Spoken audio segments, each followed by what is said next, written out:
आप देख रहे हैं आमने सामने नूरुल आरफीन के साथ। अस्सलाम वालेकुम नाज़रीन, मैं हूं नूरुल आरफीन सिद्दीकी और आप देख रहे हैं प्रोग्राम आमने सामने। प्रोग्राम के आगाज़ में ही माजरत कर लेता हूं अपने तमाम देखने वालों से, अपने तमाम सुनने वालों से कि वीकेंड पर जबकि लोगों का मूड अच्छा होता है, उनके मूड को बर्बाद करने के लिए मेरे पास जितनी भी खबरें हैं कोई एक भी ऐसी नहीं जिसे खुशगवार कहा जा सके, लेकिन इनमें से कोई एक खबर भी ऐसी नहीं जिस पर इंसानी ज़मीर को झिंझोड़े बगैर मैं अपना काम जारी रख सकूं। पेश खिदमत है आज का पहला तोहफा, पाकिस्तानी पासपोर्ट दुनिया भर में दूसरा नापसंदीदा तरीन पासपोर्ट करार। स्कूल से बाहर या स्कूल न जाने वाले बच्चों की तादाद सबसे ज्यादा। पोलियो की मुकम्मल मुंतकली रोकने में हुकूमत मुकम्मल तौर पर नाकाम। 36% इंसानों को पीने का साफ पानी मुयस्सर। 3,33,000 केसेस जेर समात। Human rights commission of Pakistan का इंकशाफ। ये इंकशाफ एक ऐसे वक्त में सामने आया जब हमारी हुकूमत जमहूरियत का ढिंडोरा पीटती हुई अगले इलेक्शन की तरफ बढ़ रही है और अब जमहूर को लॉलीपॉप दिखाई जा रही है कि आपने अगली दफ़ा हमें दोबारा वोट देना है तो इंशाल्लाह अगली दफ़ा हम आपकी हालत सुधार देंगे। और अगली दफ़ा आप ये सब जो अपने सामने देख रहे थे कि जो बच्चे लाइन में लग करके पानी हासिल करने की कोशिश कर रहे थे, अगली दफ़ा आपको ये सूरत नहीं मिलेगी। दूसरी खबर, Pakistan economy from bad to worst. मुल्क का सबसे बड़ा जरीदा 5 months before the general elections, PMLN's government is struggling to fix the failing economy. ये मैं इल्ज़ाम नहीं लगा रहा, मुल्क का सबसे बड़ा जरीदा, और इसकी तस्दीक और तौसीक एक और अखबार में है कि IMF concerned at Pakistan's weakening economy. मुल्क में जितने भी टॉक शोज होते हैं, हमारे शहर में जितने भी प्रोग्राम्स होते हैं, उसमें जितनी जगह हुकूमती शख्सियात जोमा आते हैं वो हमें ये बता रहे होते हैं कि बस अगले 1-2 घंटे में ही हम इंशाल्लाह अमेरिका को भीख देने के काबिल हो जाएंगे, जबकि हकीकत ये है कि हम अमेरिका की भीख खा खा करके इतने बेहिस हो चुके हैं कि अब हमें झूठ बोलते हुए हमारी जुबान पर कुफल भी नहीं पड़ता। ये है, आप अखबारात का मुताला करें, आप जरायद का मुताला करें, आप टेलीविजन देखें, फ्रस्ट्रेशन आपके असाब पर सवार होने लगेगी और आप झुंझला जाएंगे कि मैं इलेक्शन में क्या करने जा रहा हूं। पेश खिदमत एक और नमूना, Pakistan 24th worst country to experience childhood.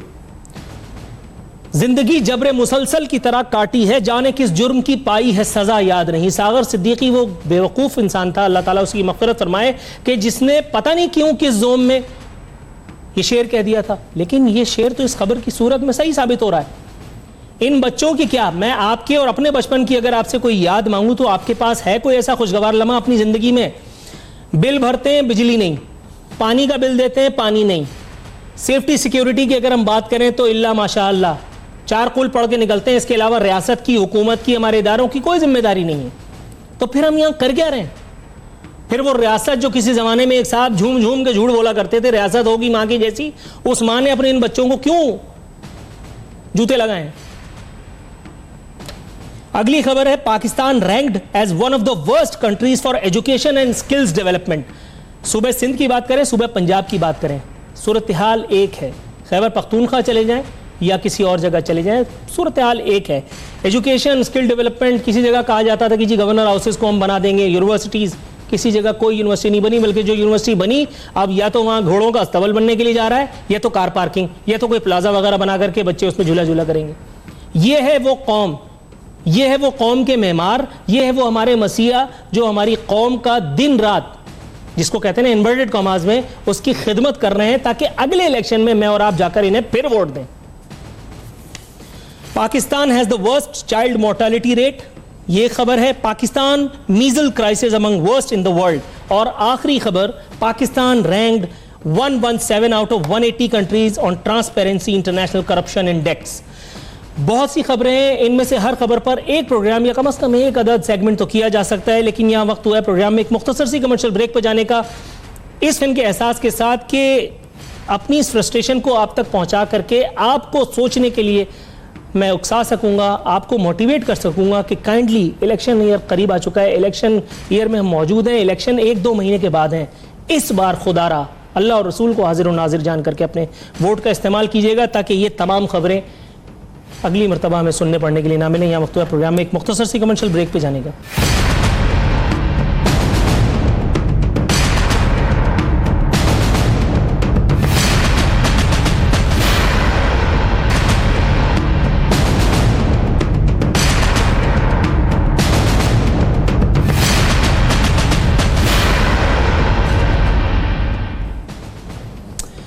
Welcome back नाजरीन। हमारे साथ इस वक्त मौजूद हैं डिप्टी मेयर कराची अरशद वोरा साहब। इनसे हम मुख्तलिफ मौज़ूआत पर बात करेंगे। ज़ाहिर है ये मामलात जो है वो मौसम से मुताल्लिक़ नहीं होंगे।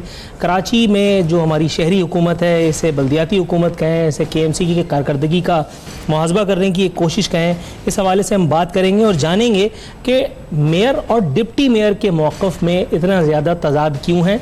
मेयर कराची का ये कहता है कि मैंने कराची के लोगों के लिए आसमान से तारे तोड़े हैं, लेकिन डिप्टी मेयर को क्यों ऐसा नहीं लगता। अस्सलाम वालेकुम सर। कैसे मिजाज है? अल्लाह का शुक्र। सर ये मुझे बताइए, आपके और डिप्टी मेयर, आपके और मेयर साहब के जो मिजाज का फ़र्क है, ये हम लोग बयानात की सूरत में देख रहे हैं, या ये उसूली मौक़िफ़ आपका पहले से सामने आया था और मेयर साहब को इसकी वजह से कोई परेशानियों का सामना करना पड़ा? असल में मसला क्या है, कराची के अवाम को डिलीवर कौन नहीं करना चाहता था?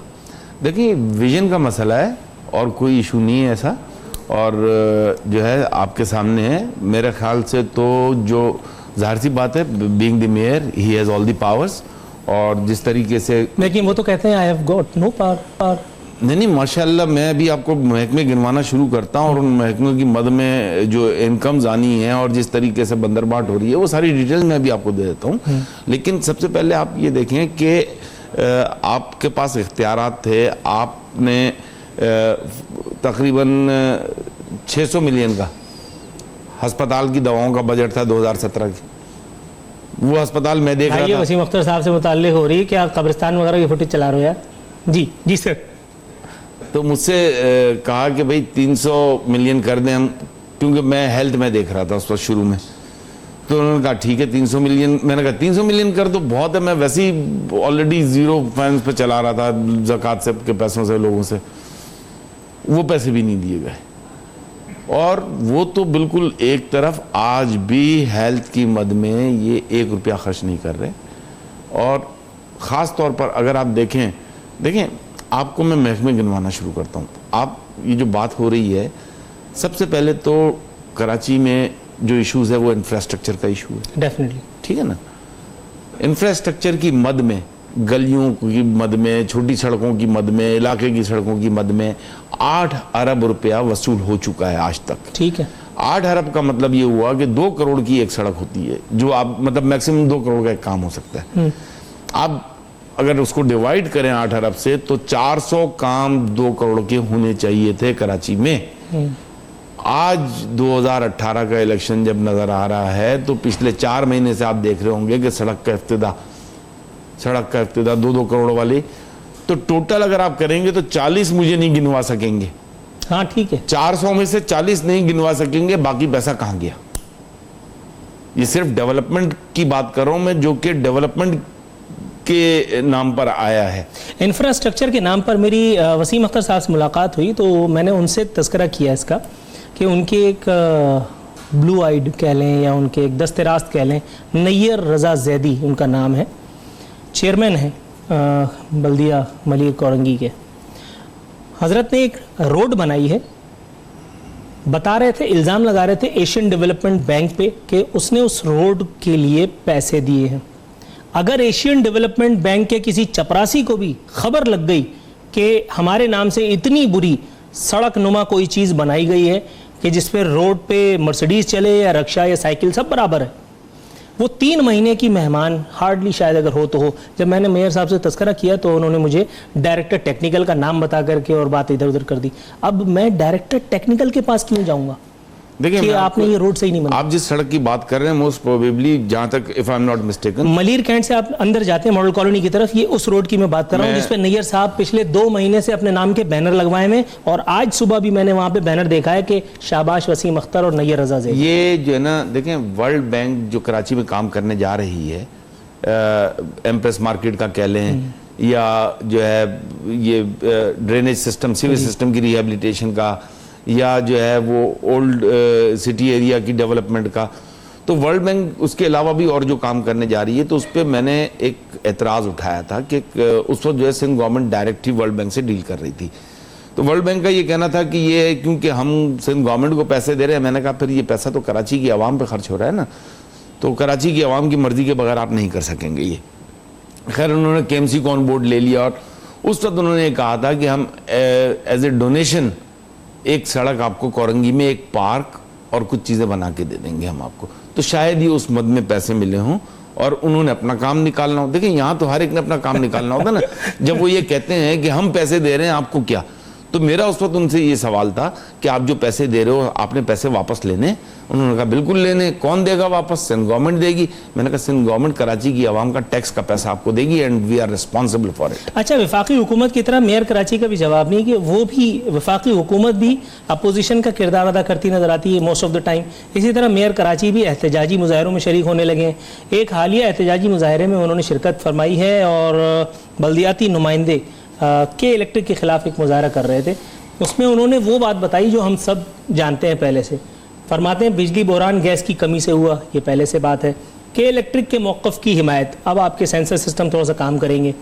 दूसरी बात जो मैं खबर की सूरत आपकी खिदमत में गोशगुजार करूँ, फरमाते हैं मेयर कराची वसीम अख्तर इस मौके पर बल्दियाती नुमाइंदों के हमरा के इलेक्ट्रिक के हुक्काम के सामने एहतजाज रिकॉर्ड कराने के लिए मरकजी दफ्तर में दाखिल हुए, जहां उन्होंने वॉट एवर के साथ मुज़ाकरात की और बाद अज़ां के इलेक्ट्रिक के दफ्तर से बाहर आने के बाद मीडिया के नुमाइंदों से बात करते हुए कहा कि हमने के इलेक्ट्रिक के सामने मुतालबात रखे हैं कि जितने भी गैस के पावर प्लांट बंद हैं उन्हें चलाया जाए। सर मेरे पेट में दर्द है, मुझे नज़ला खांसी की दवा असर कहाँ करेगी?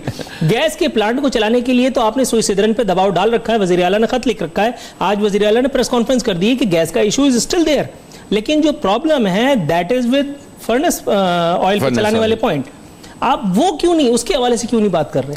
देखिए फर्नेस ऑयल पर आज भी जो नेपरा की भी रिपोर्ट आई है कि फर्नेस ऑयल पर भी जो इनकी प्रोडक्शन है, टोटल जो प्रोडक्शन जो ये बताते हैं कि हमारी 1100 फर्नेस ऑयल पे हो रही है, वो नहीं हो रही। 380 का शॉर्टफॉल है।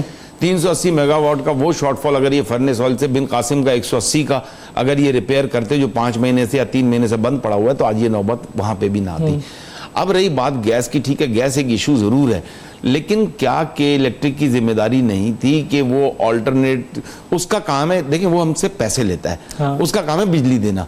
वो उसने 25 अरब रुपए या अरबों रुपए जो है वो पाकिस्तान से बाहर भी ले गए। मैं ये समझता हूँ इनके फंड सीज होने चाहिए। इनके फंड सीज से मुराद मेरी है कि अब ये कोई ट्रांजैक्शन बाहर ना कर सकें, कोई पैसा बाहर ना ले जा सकें। उसकी वजह ये है कि ये बेचने के चक्कर में शंघाई पावर को, और ये बेचने के चक्कर में इन्वेस्टमेंट मंजूरी दे दी। देखिए आज जो वजीर आला साहब ने बात की, हम तो 4 साल से ये बात कर रहे हैं, और मैं कायम अली शाह साहब के साथ एनर्जी कॉन्फ्रेंस में जब यूसुफ रजा गिलानी थे, हमने बायकॉट किया था, मैं उस वक्त साइड का चेयरमैन भी था और एमपीए भी था।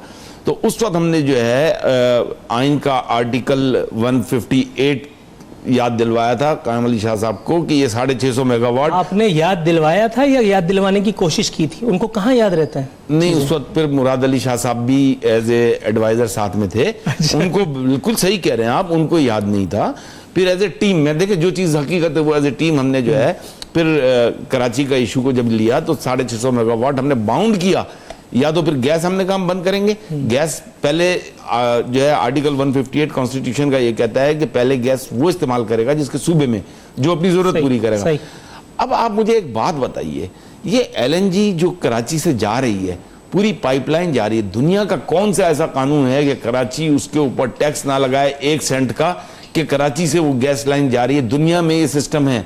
हमारे यहाँ जो है कराची को तो ऐसे इग्नोर किया जाता है, कराची के साथ फाइनेंशियल इंजस्टिस ऐसे किया जाता है। आप मुझे एक बात और बताइए, 8000 मेगावाट क्लेम कर रही है फेडरल गवर्नमेंट कि हमने नई जनरेशन शुरू की 2018। 8000 मेगावाट का मतलब यह हुआ कि आप अगर कराची की पॉपुलेशन को देखें तो आपको 800 मेगावाट 10% कम से कम जो है कराची को एक्स्ट्रा देनी चाहिए।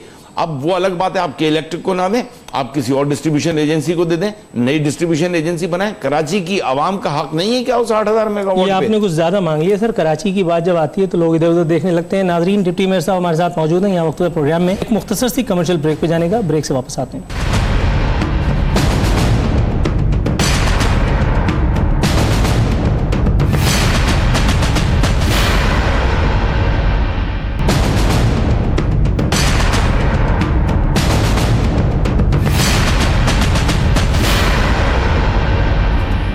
वेलकम बैक नाजरीन। अरशद वोरा साहब हमारे साथ मौजूद हैं। अरशद साहब, मेगा प्रोजेक्ट्स के हवाले से खुशखबरी देते हुए मेयर कराची फरमाते हैं मेगा प्रोजेक्ट्स के साथ साथ मॉडल कब्रिस्तान भी बनाएंगे। सर बनाने की क्या जरूरत है? आधे शहर को तो कब्रिस्तान में बदल दिया, अभी भी मतलब ये तो सिंध गवर्नमेंट ऑलरेडी एलोकेट कर चुकी है कब्रिस्तान के लिए जो है सैकड़ों एकड़ जमीन सुपर हाईवे से आगे, वो एग्जिस्ट करता है।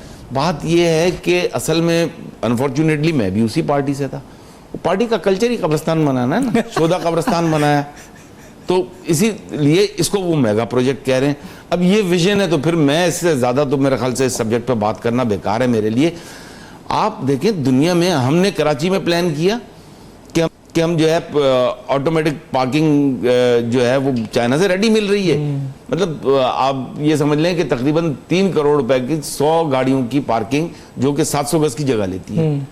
आप हैदरी मार्केट हो गई, आपका तारिक रोड हो गया, आप ऐसी जगहों पे वहां पे खड़ा करें, वहां से 1 साल में उसका पे बैक है।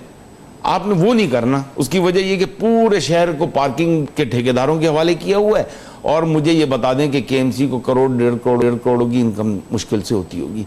ये करोड़ों रुपए की इनकम है, सारा कुछ।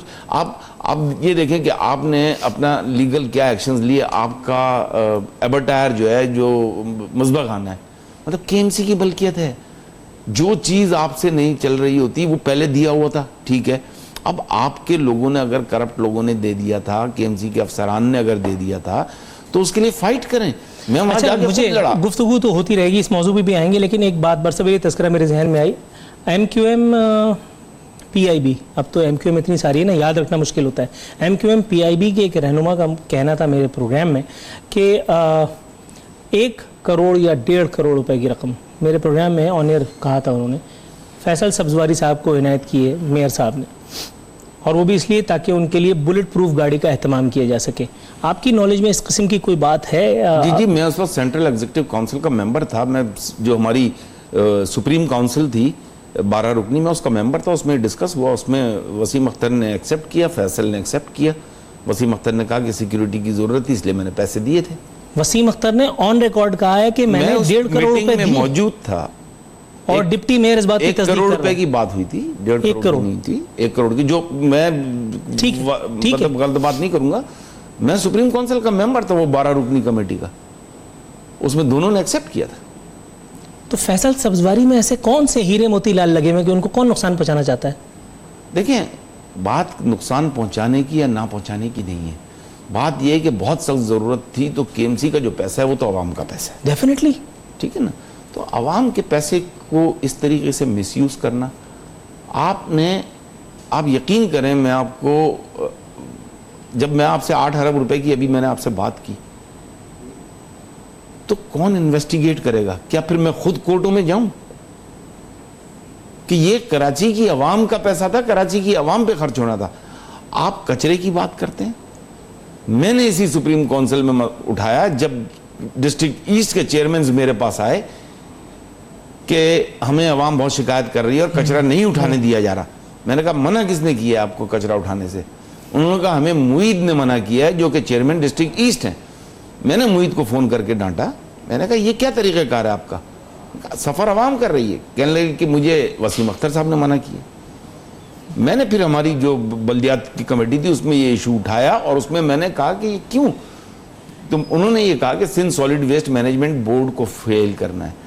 अरे भाई, Sindh solid waste management board के अगेंस्ट आप कोर्ट में गए हुए हो, आप वो कोर्ट के मैटर को कोर्ट में लड़ो, लेकिन आप कराची की आवाम को, उस आवाम को जिसने आपको वोट दिए, खुदा के वास्ते उन्हें कचरे में रहने पे मजबूर ना करो। ये विजन है। तो सर, कसूर उन लोगों का भी तो है ना कि जो इतने सारे जूते खाने के बाद भी कभी महाजरिज्म के नाम पे, कभी किसी और सेक्टेरियनिज्म के नाम पे, कभी किसी और चीज़ के नाम पर इन लोगों के हक में आके अंगूठा लगाते हैं। आपके ख्याल में अब ये हाई टाइम नहीं है कि वो बात से बिल्कुल, मैं आपकी बात से एग्री करता हूँ, और मैं ये समझता हूँ कि अगर मैं करप्शन कर रहा हूँ, अगर मैंने कहीं कोई गलत चीज़ की है, मैंने अवाम से किए हुए वादे को डिलीवर नहीं किया जो कि मैं कर सकता था, तो मेरे पीछे आए, मुझे जूते मारे। जब तक ये नहीं होगा ना, सुधार नहीं इस मुल्क में, इस शहर में सुधार नहीं आएगा। सर, मेयर फरमाते हैं नॉर्थ कराची में तरक्याती कामों का आगाज कर दिया। कराची से बाहर भी कोई नॉर्थ कराची है? कराची वाले की तो हालत बुरी है नॉर्थ कराची की। कौन से तरक्की? मैंने भी आपको शायद वो जो बताया ना कि अब इलेक्शन का वक्त आ रहा है, तो वो 2-2 करोड़ वाली सड़कें, और वो सड़कें भी ऐसी बन रही हैं जो आपने अभी एक सड़क से तो आप खुद गुजर के, आप कहते हैं 3 महीने की है ये सड़क। जी, डेफिनेटली। तो इसी तरीके से जब आप 1 साल बाद इस इंक्वायरी को खोलेंगे तो वो सड़कें वैसी ही जा चुकी होंगी, हमने तो बनाई थी। अच्छा, जब परफॉर्मेंस की बात की जाती है तो मेयर साहब फरमाते हैं कि बाग इब्न कासिम और कोठारी परेड और दिस दैट, आपके ख्याल में इस तरह की जो स्पॉट्स हैं चंद एक मादूदे की अगर बात की जाए, अगर उनको बहाल करा भी दिया, बाग इब्न कासिम चंद एकड़ पर मबनी जो पार्क है उसको उन्होंने दोबारा रिवैम्प कर दिया, ये तो फ़राइज़ मनसबी में शामिल है ना। इस पे आप कैसे ये कह सकते हैं कि खिदमत का हक अदा हो गया जबकि पूरा शहर तवज्जो का तालिब है?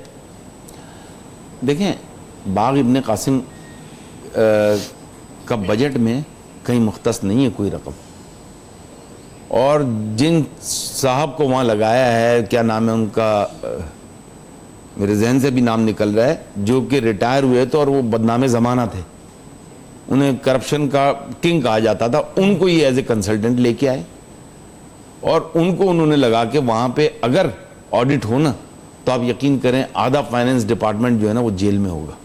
केएमसी के फंड्स का ऑडिट होना चाहिए कि 2016 सितंबर 1 सितंबर से लेकर आज तक का प्राइवेट ऑडिटर्स से ऑडिट करवाएं, आधा स्टाफ जेल में। आज जब मैंने वसीम अख्तर साहब से इतनी फासले पे बैठ के ये बात की तो उन्होंने मुझे कहा ये तो स्वीपिंग स्टेटमेंट है, फंड्स हमारे पॉकेट में नहीं आते, फंड्स हमारे पर्सनल अकाउंट्स में नहीं आते, फंड्स रिलीज करता है एजीपीआर, एजीपीआर से बात की जा सकती है या हमारा ऑडिट किया जा सकता है। वो तो कह रहे हैं कि हमारा ऑडिट करा लो, तो फिर कौन करवाएगा, इनिशिएट कौन करेगा? आप करवाएं ना फिर। सर मैं आप लोग चाय पिद्दी का शोरबा, मैं तो प्रोग्राम करने से फुर्सत नहीं पा रहा। वो अगर इस स्टेटमेंट पर कायम है, अगर वो इस स्टेटमेंट पर कायम है तो ठीक है, फिर हम अपने एमपीएस के थ्रू सिंध असेंबली में करारदाद मूव करते हैं, सिंध असेंबली में तमाम पार्टियां इस चीज़ पे एग्री कर लें और फिर हम प्राइवेट ऑडिट से ऑडिट भी करवाते हैं। ये एक तरीका हो सकता है, लेकिन हमें तो सोल्यूशन ढूंढना है ना। जाहिर भाई एक सिंपल सी बात जब मैं आपसे कर रहा हूं कि मुझे पता है ना कि 8 अरब रुपए आए हैं, 8 अरब रुपए तो कोई नहीं छुपा सकता, इस 8 अरब रुपए के अलावा और बहुत सारी मद में बहुत सारे पैसे आए हैं, तो सिर्फ और सिर्फ 1 साल में 1.5 साल में ये हिसाब किताब ले लिया जाए कि ये ओपनिंग बैलेंस था और आज का क्लोजिंग बैलेंस, ये total receipt and total expenditures, ये तो बहुत आसान काम है। करारदाद पे याद है, आपके खिलाफ भी तो एक करारदाद कब्ल मसीह में आने वाली थी आपको डिसोन करने की, वो भी तक नहीं आई। वो ला नहीं सकते ये, क्यों सर? ये तो अब अपने आप को बचाए, इनके खिलाफ किसी भी वक्त करारदाद आ सकती है। मैं बहुत सीरियसली कह रहा हूं, मैं वाकई रिजाइन करना चाह रहा था, मुझे हमारी लीडरशिप ने कहा आप रिजाइन नहीं करेंगे क्योंकि अवाम की खिदमत करनी है। उन्होंने अपना ये मोटिव चेंज किया 22 अगस्त 2016 के बाद, और उन्होंने कहा कि नहीं, हमने जो है जब एक कमिटमेंट है तो ठीक है, हम कम से कम चोरों को तो नहीं बैठने देंगे।